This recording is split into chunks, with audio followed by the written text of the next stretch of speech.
Welcome to this NPTEL lecture on techniques and principles of modern radar systems. In last few classes, we have discussed some basic parameters and techniques of radars, particularly with pulse radar. Today, we will see various functional types of radar. So, we will start with CW radar. As I said that historically this was the first radar that was developed, and nowadays also this radar is used. Actually, pulse radar is a better option for very long range things, but for short ranges, due to the simplicity of this radar, this is still used, and more the civilian applications are coming for radar. The CW radar is gaining again popularity. So, we will see today the CW radar. CW radar means that if the transmitter is operated continuously instead of pulsed fashion. So, the high frequency carrier signal that is sent continuously, then the radar is called CW. You know, it is much easier to produce a continuous wave, that is a sinusoidal wave, sinusoidal generators, we know any second order LC circuit that can produce that. So, that is why production of this CW radar is quite easy, and now the problem is that if I have a continuous wave in time, suppose this is the time axis and this is my amplitude of the wave.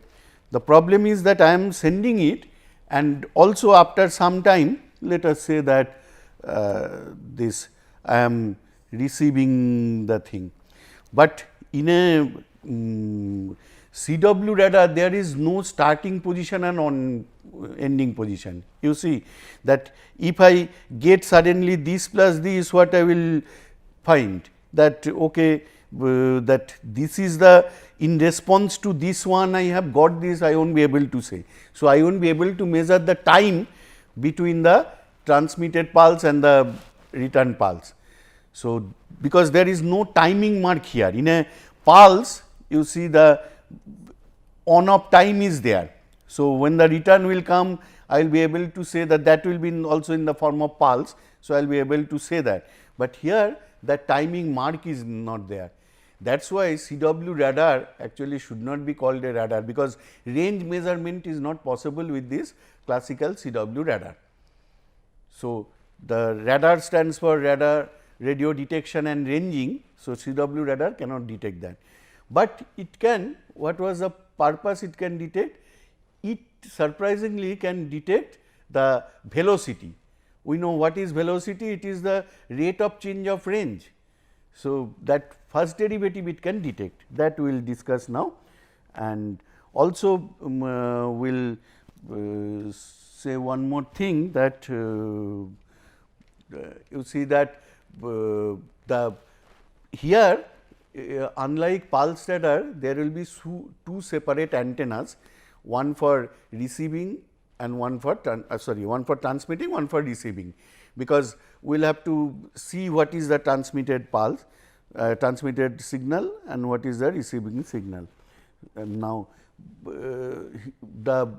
already we have seen that for any radar the transmitter power is high. So, transmitting antenna is sending relatively high power of signal, but in case of CW radars in the range is not much, it is still it is some, let us say some 1 watt or something or some milliwatt power, and if the range is few kilometers, you will get some milliwatt or microwatt power, the receiver will send that. So, by separating them in space, some isolation is created, so that the transmitted signal does not come there. So, we will have, so one thing characteristic of this is separate antenna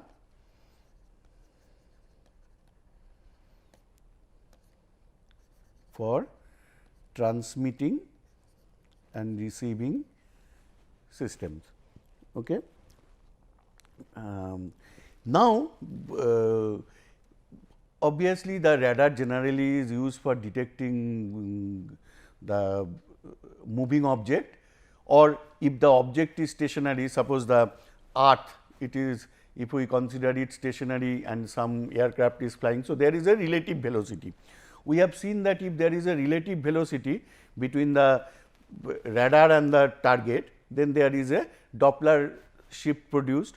So, we can say that whatever transmitted signal we have sent, the return echo, that will be Doppler shifted. So, there is a change of frequency of the signal. So, actually this is a mark. So, if we now can find out how much this Doppler shift has been produced, then we can find out that what is the relative velocity of the target with respect to the radar. This is the principle of CW radar. So, you see that so actually I can say that very stringent isolation between the transmitter and receiver is not required here, which was the case for pulse radar. We have seen that pulse radar, since it is a high power radar, so we require very stringent isolation between the receiver and transmitter, otherwise the receiver will get saturated when the transmitter is put on. But here no such thing, here both transmitter and receiver actually they are separated, they are two different ones, but some amount of coupling is required, because if I want to detect that with respect to the transmitted signal how much Doppler shift in frequency has been obtained. So, I require a copy of the transmitted signal also. That is why that by deliberately some coupling is there. Generally by space separation they are isolated, there is a link by which the transmitted signal is fed. So, let us better discuss with a block diagram of the radar. So, suppose I have a transmitter, I have a receiver. So, the transmitter is connected to an antenna, the receiver also is connected to an antenna, and the let us say the transmitter is sending a frequency of f naught, let us call that, it is a CW radar. So, a single frequency, sinusoidal frequency it is sending. So, there will be waves going, let us say that this is the target. Now, from the radar again the signal will come. So, I can say that the frequency of this will be f naught depending on whether the target is approaching the radar or receding from the radar, the Doppler shift will be either plus or minus. So, that signal will come. Now, receiver will get that signal. What receiver will do, that it will now send that signal to a mixer.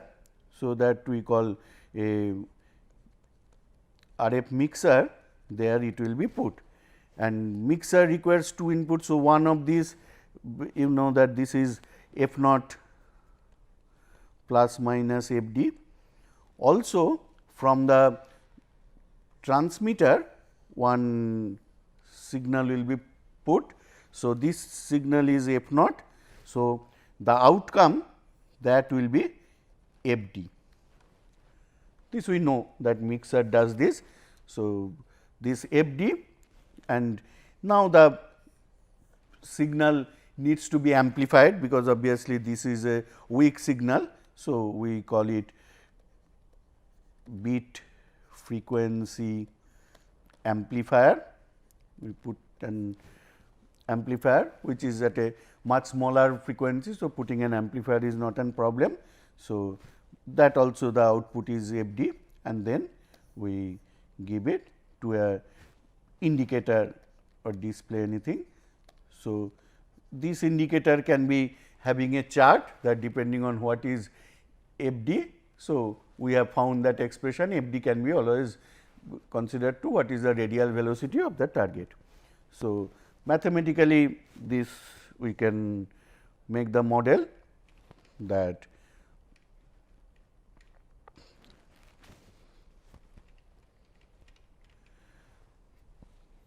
So,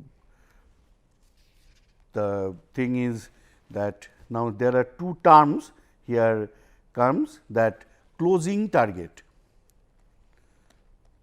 Closing target means a target which is coming to radar. Closing target coming to radar. So, for a closing target I can say that we all know that for closing target the Doppler frequency Doppler shift will be positive. So, we will get the received signal will be f naught plus f d, and for receding target the receding target, that means that going away from radar, and for that the Doppler shift is negative. Now, actually you see the mixing operation there, the sign is gone.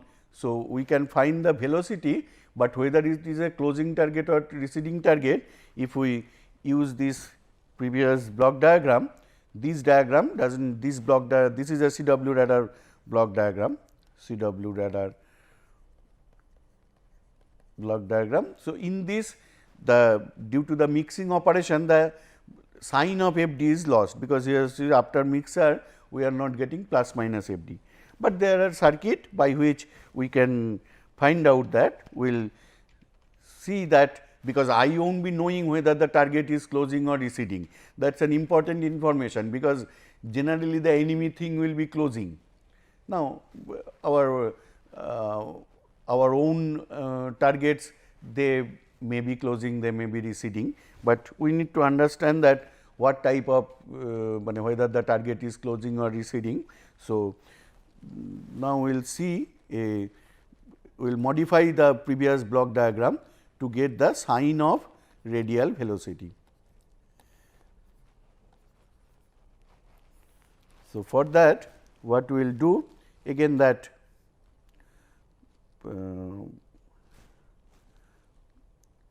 let us say this is the transmitting antenna and this is the receiving antenna, and now here we put two mixers.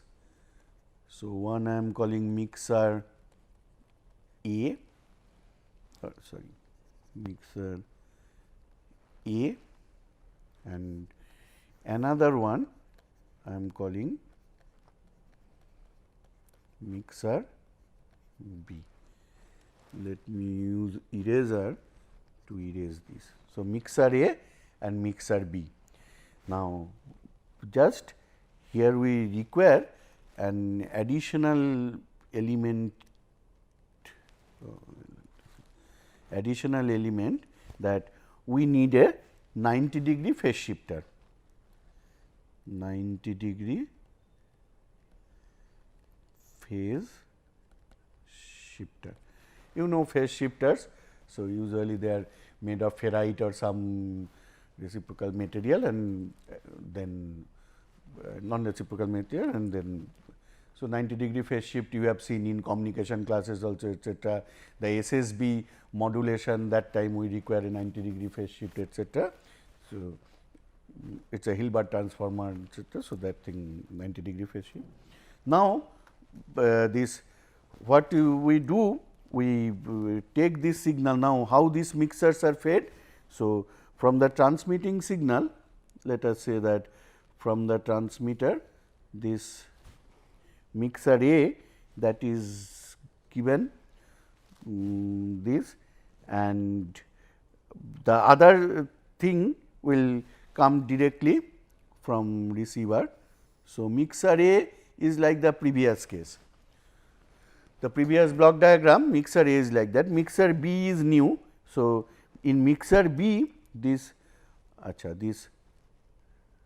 transmitted signal, that is also given to this 90-degree phase shifter, and this output is taken and given to the mixer B, and mixer B also is given the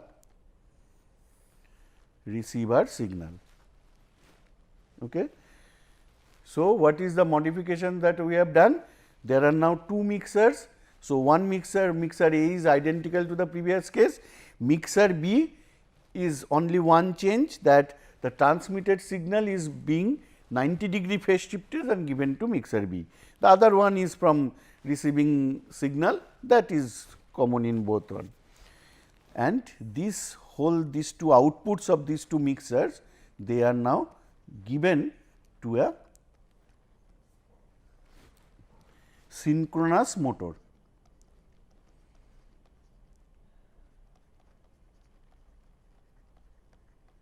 Synchronous motor indicator.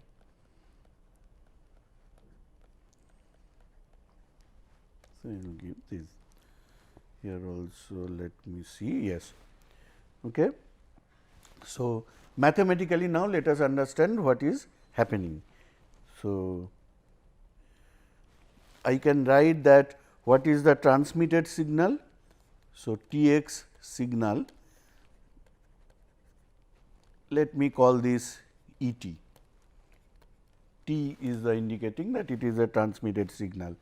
So, I can say some amplitude E naught and I can assume cos. I could have assumed sine also, it is a sinusoidal signal, let us say cos. Now, so what is the echo signal? Echo from target, let us call that E r, the received signal E r, and that will be obviously the amplitude will be some factor of this transmitted, there will be lot of reduction etcetera, and cos, then I can say that there is a, we are assuming a moving target. So, there is a Doppler shift, I do not know what it is, but it is omega naught plus omega d into t plus in general there will be a phase. Now, this phase is a constant phase phi, which depends upon range of the initial detection. So, the more range it is, that will change, but that is constant. So, you see that channel A, that means the mixer A, that is being fed with this E t and E r, because directly the received signal and the transmitted signal are fed to mixer B. So, next I will write what is the expression for the output of mixer A, that I am calling E A. What is it? Mixer A output signal. So, that I can say some other constant k 2 E naught. We know mixing operation, if these two signals are fed, what will we get? We will get the difference. So, that will be cos plus minus omega d t plus phi.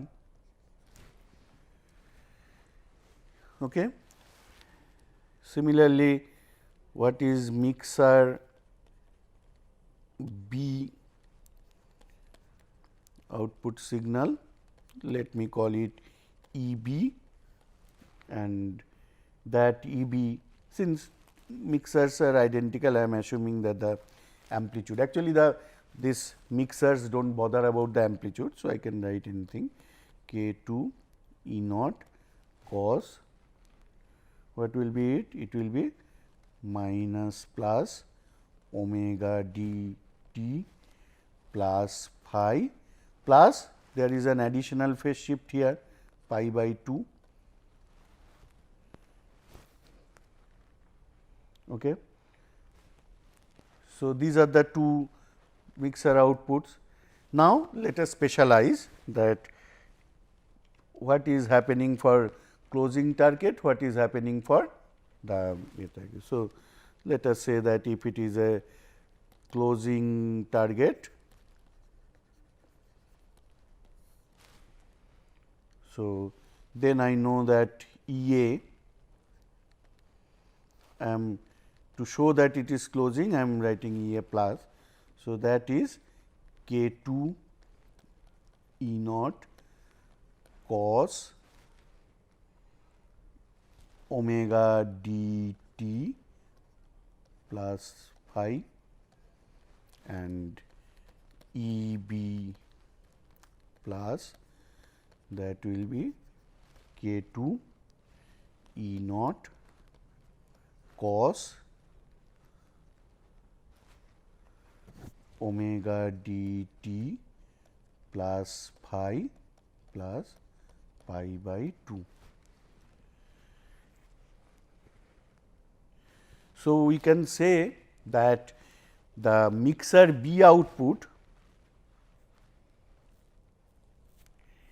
the mixer B output, that is lagging mixer A output by pi by 2 angle. So, I can say that E B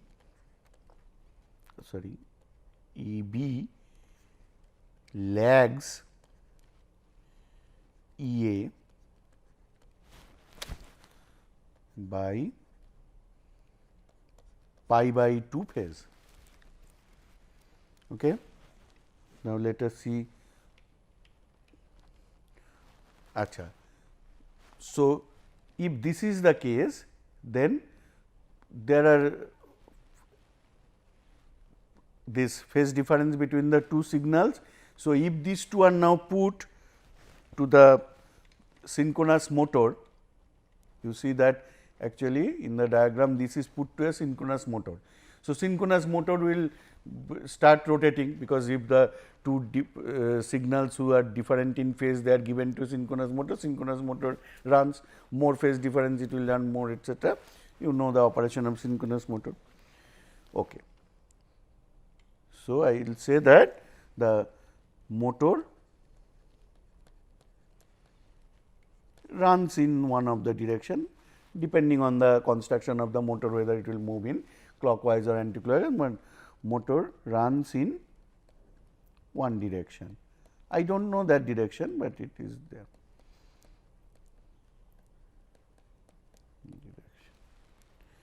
Then let us see what happens for receding target.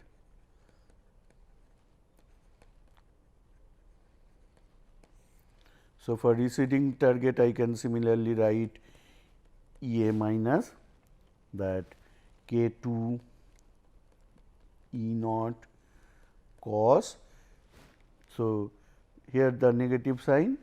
So, but for cos I can always write like this, omega d t minus phi, and the B mixture output, that will be K 2 E naught cos, again omega d t minus phi pi by 2. So, I can write that E B leads E A by pi by 2. So, if now this signal, what will happen to the motor? I can say the motor runs in opposite direction what it was for closing. So, opposing. So, by just by noting in which direction motor is, you can put a mark on the motor, because those who know the construction, they will be able to say that whether it is moving in clockwise or anti-clockwise. So, motor runs in opposite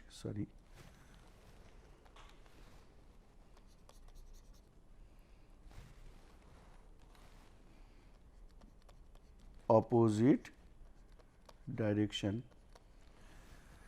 and so you can now get from the motor that, so indicator will indicate, indicator gives whether it is a closing or receding just by noting the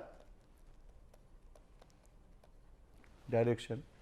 So, such a simple circuit, you see all these can be made, these RF mixers are now available even in microwave ranges etc., very simple these things I think. So, you can always make this type of thing and also able to say what is the velocity. So, actually in labs these are made, in our lab etc., you will see that students can easily make this. And now, we will now do one thing, we will find out the exact expressions, because these are that what is the exact expressions here, because here we have arbitrarily assumed this you see that the return signal something, but from the transmitted signal to return signal actually the range information is also there, though CW radar won't be able to find that, but we will derive an expression next that starting from the transmitted signal. So, that in terms of range we will find the expression that will be used later, because later actually we will see that CW radars, if it cannot measure range, that is a problem, though it is able to measure velocity, but for range measurement we will just tweak the classical CW radar, then it will be able to do ranging, and that time we will be requiring those expressions. That is why we will do that next, in the next lecture we will do that. Thank you.